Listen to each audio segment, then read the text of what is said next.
Au IIe siècle après Jésus-Christ, l'Empire romain contrôle un territoire qui s'étend de la Grande-Bretagne jusqu'à l'Euphrate, de l'Afrique du Nord jusqu'au Danube. Plus de 50 millions d'habitants vivent sous l'autorité de Rome. Les légions dominent tous les adversaires. Les routes commerciales relient les provinces les plus lointaines. L'administration fonctionne avec une efficacité remarquable.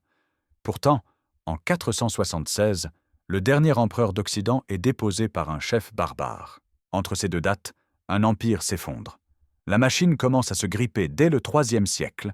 Les frontières, qui courent sur des milliers de kilomètres, deviennent impossibles à défendre correctement. Les Germains franchissent le Rhin, les Goths traversent le Danube, les Perses sassanides attaquent en Orient. Rome doit maintenir des armées sur tous les fronts simultanément. Le coup devient insupportable. L'empereur Septime Sévère augmente la solde des légionnaires en 193. Il veut s'assurer de leur loyauté, mais vide les caisses de l'État. Ses successeurs n'ont pas le choix.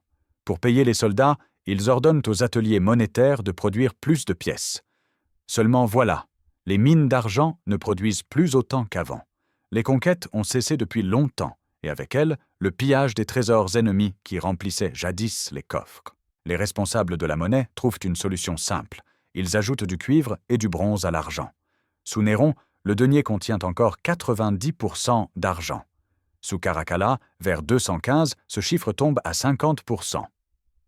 Sous Galien, au milieu du siècle, les pièces ne contiennent plus que 5% de métal précieux. Ce n'est plus de l'argent, c'est du bronze avec une fine couche blanche. Les marchands ne sont pas dupes. Quand un client perd avec ces nouvelles pièces dévaluées, ils augmentent leur prix. L'inflation devient galopante. Un sac de blé qui coûtait 10 deniers en vaut maintenant 50, puis 100, puis 200. Les salaires ne suivent pas. Entre le 1er et le 3e siècle, le pouvoir d'achat des travailleurs urbains chute de plus de 20%. Les familles qui vivaient décemment se retrouvent dans la misère. Les riches, eux, thésaurisent leurs vieilles pièces d'argent pur. Ils les cachent dans des jarres enterrées dans leur domaine. Quand l'État réclame l'impôt, il paie avec les nouvelles pièces sans valeur. La mauvaise monnaie chasse la bonne, exactement comme le formulera plus tard l'économiste Thomas Gresham. Les coffres impériaux se remplissent de métal dévalué qui ne permet pas d'acheter grand-chose. L'empereur Aurélien tente une réforme en 274. Il décrète que chaque nouvelle pièce vaudra 2 fois et demi l'ancienne. Cette réévaluation artificielle ne change rien. L'inflation continue. En 301, Dioclétien promulgue un édit qui fixe les prix maximums pour tous les produits et tous les services dans l'Empire. Les contrevenants risquent la mort. Les marchands ferment boutique plutôt que de vendre à perte. Le marché noir explose. L'édit devient impossible à appliquer. Quelques années plus tard, on l'abandonne silencieusement. Pour financer l'armée et l'administration, l'État doit trouver des revenus ailleurs.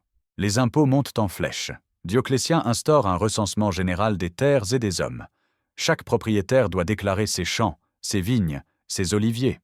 L'administration calcule l'impôt en fonction de la production théorique. Peu importe si la récolte a été mauvaise ou si les soldats ont réquisitionné les bêtes de labour. Il faut payer. Constantin crée de nouvelles taxes. Une frappe les propriétaires sénateurs, payable uniquement en or. Une autre vise le capital des marchands, encore une fois en or. Pas leurs bénéfices annuels, non. Le capital total dont ils disposent. Les commerçants voient de leurs réserves fondre. Beaucoup font faillite. D'autres se cachent, abandonnent leurs boutiques, fuient vers les campagnes. Les petits paysans subissent le poids le plus écrasant. L'annone, l'impôt qui finance les dépenses militaires, les saigne à blanc. Quand ils ne peuvent plus payer, les percepteurs saisissent leurs terres. Les grands propriétaires rachètent ces parcelles pour presque rien. Les anciens propriétaires deviennent fermiers sur leurs propres champs. Certains préfèrent fuir. Ils abandonnent tout et partent dans les forêts où l'administration ne peut les suivre. D'autres se mettent sous la protection d'un aristocrate local qui accepte de payer leurs impôts en échange de leur travail et de leur loyauté. C'est le début du système féodal. L'exode rural vide les campagnes de leurs bras. La production agricole baisse. Les villes manquent de nourriture. Les émeutes éclatent quand le pain vient à manquer.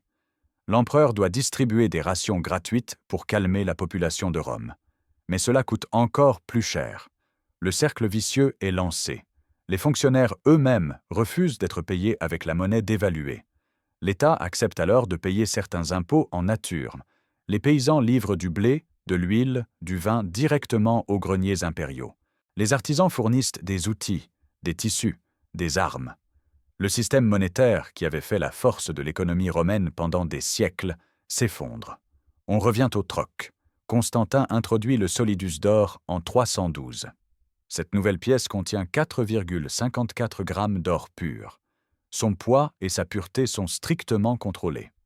Pour la produire en masse, Constantin confisque l'or des temples païens après sa conversion au christianisme. Le solidus devient la monnaie de référence pour les grandes transactions. Il survivra d'ailleurs jusqu'au XIe siècle dans l'Empire byzantin. Mais cette réforme ne profite qu'aux riches. Les pauvres, eux, continuent d'utiliser les petites pièces de bronze dont la valeur ne cesse de diminuer. L'inflation les touche de plein fouet, tandis que les élites s'enrichissent. Les inégalités explosent. La cohésion sociale se délite. Au début du IIIe siècle, l'armée romaine compte environ 400 000 hommes répartis en légions et unités auxiliaires. C'est beaucoup. C'est même énorme, mais les frontières s'étendent sur 15 000 kilomètres. Cela fait à peine 27 soldats par kilomètre. Quand un ennemi attaque en force, les garnisons locales ne suffisent pas. Il faut déplacer des légions entières depuis d'autres provinces. Ces mouvements prennent des mois. Le recrutement pose problème. Les citoyens romains rechignent à s'engager. Le service dure 25 ans. La discipline est brutale. Les officiers fouettent les soldats pour la moindre faute. Les campagnes se déroulent dans des régions lointaines et dangereuses. Beaucoup ne reviennent jamais. Les familles préfèrent payer une taxe plutôt que d'envoyer leurs fils sous les drapeaux. L'Empire se tourne vers les provinces. Des Gaulois, des Thraces, des Syriens, des Égyptiens rejoignent les rangs. Puis, au IVe siècle, Rome commence à recruter au-delà des frontières. Des Germains, des Goths, des Sarmates s'engagent comme soldats individuels ou en petits groupes. Ils reçoivent la même solde que les citoyens, le même équipement, le même entraînement. Après 25 ans de service, ils obtiennent la citoyenneté romaine. Ces hommes ne trahissent pas l'Empire, ils se battent loyalement. Beaucoup meurent pour Rome. Leurs fils deviennent officiers. Leurs petits-fils épousent des familles aristocratiques. L'armée romaine reste efficace. Ce qui change, c'est que Rome n'a plus le monopole des soldats. Elle dépend désormais de volontaires étrangers. En 378, l'empereur Valent affronte les Goths à Andrinople. Il dispose de 15 à 20 000 légionnaires d'élite. Les Goths sont moins nombreux, mais ils ont fui les Huns et n'ont aucune envie de reculer. Valent, confiant, charge sans attendre les renforts. C'est un massacre. La cavalerie impériale est anéantie. La plupart des officiers périssent. Valent lui-même meurt dans la bataille. L'armée romaine vient de subir sa pire défaite depuis des siècles. Rome n'a plus assez d'hommes pour remplacer les morts. Les autorités signent alors des traités avec des peuples entiers. Les fédérés, comme on les appelle, reçoivent des terres en échange de leur service militaire. Ils gardent leurs chefs, leurs armes, leurs coutumes. Techniquement, ils sont alliés de Rome. Dans les faits, ils forment des États dans l'État. Les Wisigoths s'installent au sud du Danube en 382. Les Francs obtiennent des territoires en Gaule du Nord. Les Burgondes reçoivent des terres autour du lac de Genève. Ces populations ne cherchent pas à détruire Rome. Elles veulent simplement un endroit sûr pour vivre à l'abri des Huns. Mais leur présence affaiblit l'autorité impériale. Les gouverneurs locaux perdent le contrôle de vastes régions. En 395, l'empereur Théodose meurt. Il partage l'empire entre ses deux fils. Arcadius reçoit l'Orient, Honorius l'Occident. Cette division administrative devient rapidement politique. Les deux cours ne coopèrent plus. Elles se considèrent même parfois comme rivales. L'Empire d'Orient contrôle les provinces les plus riches, l'Égypte, la Syrie, l'Anatolie, la Grèce. Ces régions sont urbanisées, prospères, bien défendues. Constantinople dispose de murailles imprenables. Les empereurs orientaux peuvent lever des impôts importants et payer leurs armées correctement. L'Empire d'Occident hérite de territoires plus vulnérables. La Gaule, l'Espagne, la Bretagne, l'Afrique du Nord, l'Italie. Ces provinces sont rurales, moins peuplées, plus difficiles à contrôler. Ravenne, la nouvelle capitale occidentale, ne possède pas la puissance de Constantinople. Les empereurs d'Occident dépendent de leurs généraux, souvent d'origine barbare, qui détiennent le véritable pouvoir. Stilicon, un vandale romanisé, dirige l'armée occidentale sous Honorius. C'est lui qui prend les vraies décisions. En 408, victime d'intrigues de cour, il est exécuté. Sa mort laisse l'Occident sans chef militaire compétent au moment où les invasions s'intensifient. Le 31 décembre 406, le Rhin gèle. 150 000 Vandales, Suèves et Alains profitent de la glace pour traverser le fleuve près de Mayence. Les garnisons romaines ne peuvent rien faire.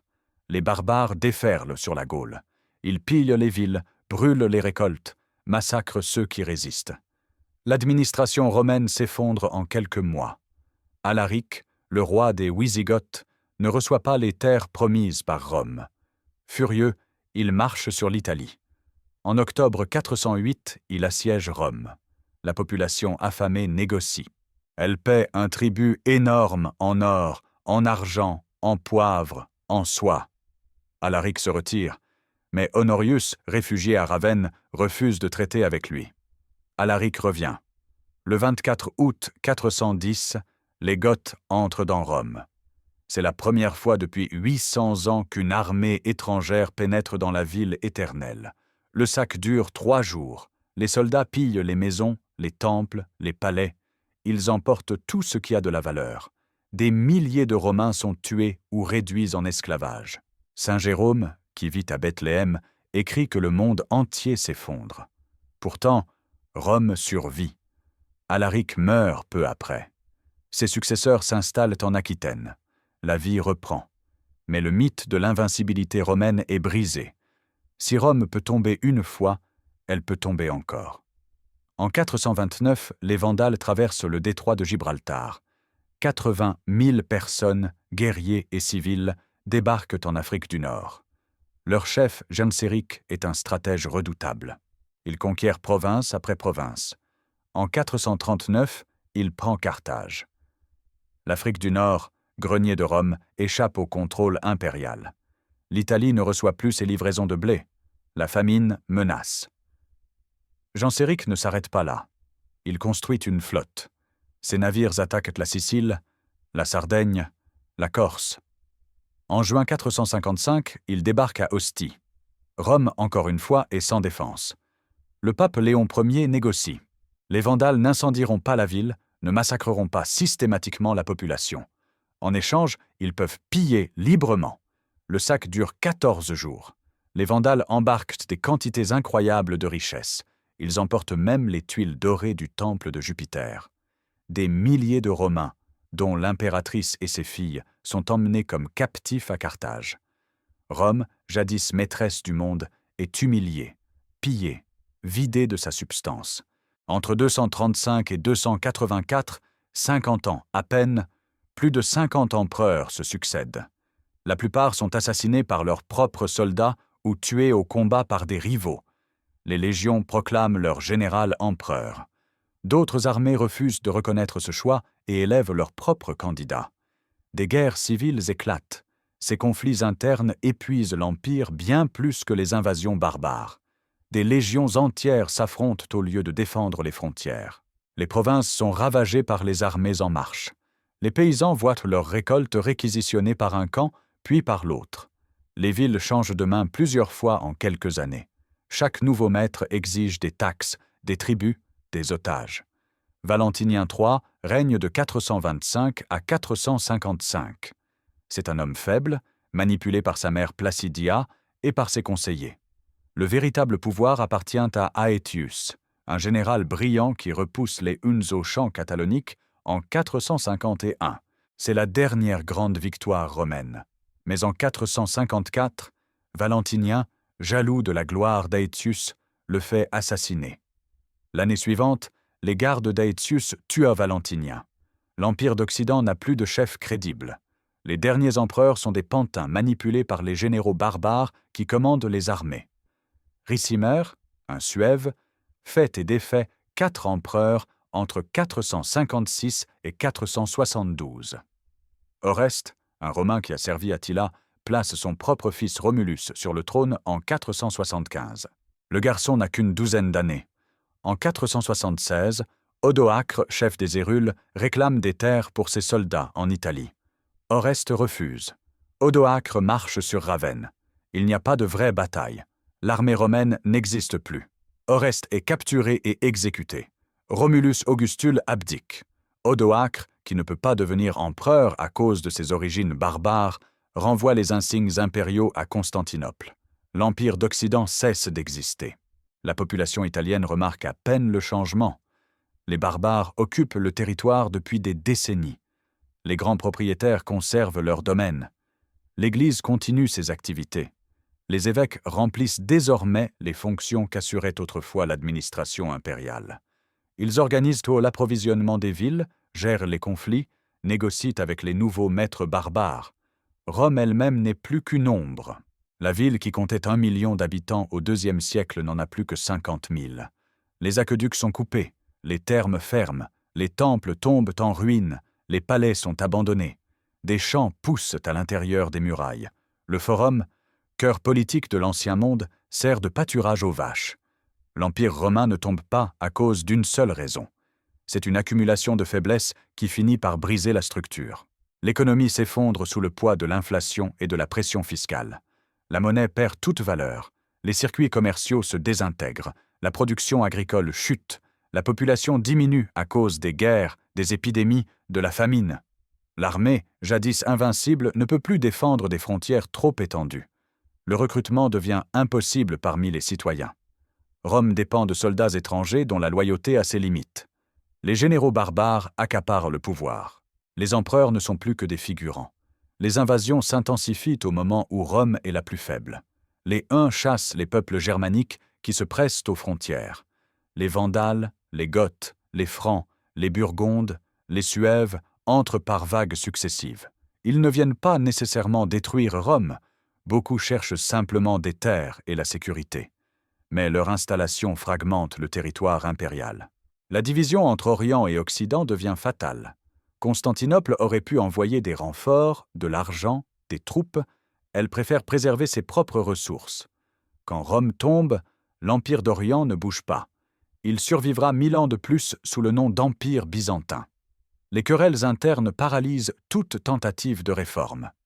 Les empereurs se succèdent trop vite pour mener une politique cohérente. Les généraux s'affrontent pour le pouvoir. Les aristocrates préfèrent protéger leur domaine plutôt que défendre l'État. La loyauté envers Rome disparaît. Chacun ne pense qu'à sauver sa peau. Le christianisme, devenu religion officielle au IVe siècle, transforme la société. Les anciennes valeurs guerrières romaines s'effacent au profit d'une éthique de paix et de charité. Les jeunes hommes préfèrent entrer dans les ordres plutôt que dans l'armée. Les évêques acquièrent un pouvoir considérable, parfois supérieur à celui des gouverneurs. L'Église survit à l'Empire et devient le véritable ciment de l'Europe médiévale. La chute de Rome en 476 marque traditionnellement la fin de l'Antiquité et le début du Moyen Âge. Mais ce n'est pas une rupture brutale. Le monde romain se transforme progressivement en monde médiéval sur plusieurs siècles. Les royaumes barbares qui s'installent sur les ruines de l'Empire conservent de nombreux éléments romains. Théodoric, roi des Ostrogoths, règne sur l'Italie de 493 à 526. Il respecte les institutions romaines, emploie des administrateurs romains, maintient le droit romain. Il se considère comme l'héritier légitime de l'Empire d'Occident. À Ravenne, il construit des églises magnifiques dans le style byzantin. Clovis, roi des Francs, se convertit au catholicisme en 496. Il obtient ainsi le soutien de l'Église et de l'aristocratie gallo-romaine. Ses descendants construiront l'Empire carolingien qui, au 8e siècle, dominera l'Europe occidentale. Charlemagne sera couronné empereur à Rome en 800, renouant symboliquement avec la tradition impériale. En Espagne, les Wisigoths établissent un royaume puissant avec Tolède pour capitale. En Afrique du Nord, les Vandales maintiennent leur domination jusqu'à la reconquête byzantine en 534. En Bretagne, les Angles et les Saxons effacent toute trace de la romanité et créent une nouvelle civilisation qui deviendra l'Angleterre. Le latin survit. Il se transforme en langue romane, français, espagnol, italien, portugais, roumain. Le droit romain inspire les codes juridiques médiévaux et modernes. L'architecture romaine influence la construction des églises. Les routes romaines continuent de servir pendant des siècles. Les aqueducs alimentent encore certaines villes jusqu'à la Renaissance. Constantinople, la nouvelle Rome, préserve l'héritage impérial. L'empereur byzantin se considère comme le seul vrai successeur des Césars. Il contrôle l'Anatolie, la Grèce, les Balkans, l'Égypte, la Syrie. Au VIe siècle, Justinien tente même de reconquérir l'Occident. Ses armées reprennent l'Afrique du Nord, l'Italie, une partie de l'Espagne. Mais ces conquêtes ne durent pas. L'Empire byzantin survivra jusqu'en 1453, quand les Ottomans prendront Constantinople. L'histoire de la chute de Rome fascine depuis des siècles. Edward Gibbon, historien du XVIIIe siècle, y consacre 6 volumes. Il y voit l'effet du christianisme qui aurait affaibli les vertus guerrières romaines. Montesquieu identifie 19 causes différentes. Les historiens modernes en recensent plus de 200. Chaque époque projette ses propres peurs sur la chute de Rome. Au XIXe siècle, les nationalistes y voient à la preuve des dangers du multiculturalisme. Au XXe siècle, certains l'attribuent au déclin moral ou à l'excès de bien-être. D'autres y voient un effondrement écologique causé par la déforestation et l'épuisement des sols. La réalité est plus complexe. Rome s'effondre parce qu'elle ne peut plus financer son système de défense. Les impôts nécessaires pour maintenir l'armée ruinent la population. La population ruinée ne peut plus payer d'impôts. Le cercle vicieux devient impossible à briser. Les barbares n'ont qu'à pousser une structure déjà vermoulue. L'Empire était trop grand pour être géré avec les moyens de l'époque. Les communications prenaient des semaines, voire des mois. Un message expédié de Ravenne mettait 15 jours à atteindre la Bretagne. Une légion en Syrie ne pouvait secourir la Gaule avant plusieurs mois. Cette lenteur rendait impossible toute coordination efficace. La dépendance aux conquêtes pour maintenir l'économie était un piège. Tant que Rome gagnait des guerres, elle pillait les vaincus et vendait des esclaves. Quand les conquêtes cessent au IIe siècle, les revenus s'effondrent. L'État ne trouve rien d'autre que la dévaluation monétaire et l'augmentation des impôts. Ces solutions détruisent l'économie au lieu de la sauver.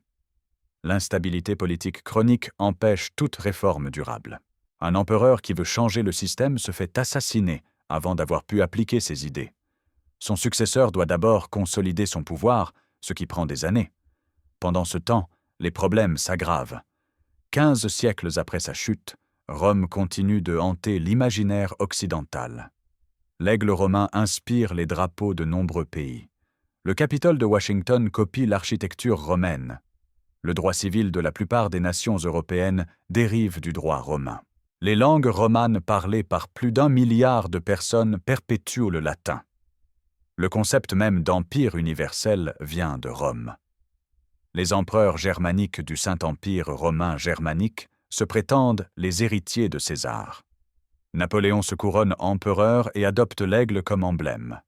Mussolini rêve de restaurer la grandeur de Rome. Les colonialistes européens justifient leur conquête en se comparant aux Romains. L'idée européenne elle-même puise dans le souvenir d'un continent unifié sous une seule autorité. L'Union européenne cherche à recréer, par des moyens pacifiques, ce que Rome avait accompli par la force. Un espace commun où circulent librement les personnes, les marchandises, les idées. La chute de Rome nous rappelle qu'aucun empire n'est éternel. Les structures les plus puissantes peuvent s'effondrer quand les fondations se fissurent. L'orgueil et le sentiment de supériorité aveuglent les dirigeants sur les dangers réels. Les problèmes économiques non résolus détruisent les États les plus forts. La division interne affaiblit plus sûrement qu'aucun ennemi extérieur. Rome a dominé le monde pendant 6 siècles. Elle a apporté la paix, la prospérité, le droit, les infrastructures à des millions de personnes. Mais elle a aussi exploité, pillé, réduit en esclavage. Sa chute libère des énergies nouvelles qui construiront l'Europe médiévale puis moderne. L'effondrement d'un monde permet la naissance d'un autre. Le 4 septembre 476, quand Odoacre dépose Romulus Augustule, personne ne réalise vraiment l'importance du moment. Les contemporains pensent que c'est une crise de plus, que Rome se relèvera comme elle l'a toujours fait. Ce n'est que plus tard, avec le recul, que cette date devient symbolique. Elle marque la fin d'une époque millénaire et l'entrée dans un monde nouveau.